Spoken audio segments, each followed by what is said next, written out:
शहीद अय्यम करकरे उद्यानाची त्या ठिकाणी निर्मिती केली. त्याच्यामध्ये आज ज्येष्ठ नागरिक असतील, महिला असतील, मुलं खूप त्याचा लाभ घेतात आहे. त्याचा नक्कीच आपल्याला आनंद आहे. आणि दुसरी महत्त्वाची गोष्ट म्हणजे गाडी तळावर आप्पासाहेब बडदे उद्यान त्या ठिकाणी त्याची निर्मिती केली.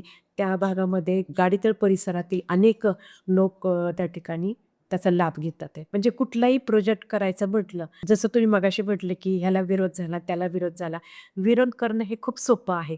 परंतु एखादा प्रोजेक्ट जर आपल्या भागामध्ये आणायचा असेल, तर त्या ठिकाणी निधीची तरतूद करणं, त्याचप्रमाणे तो प्रोजेक्ट आणण्यासाठी जे परिश्रम घ्यायला लागतात, ह्याची त्यांना जाण नसते.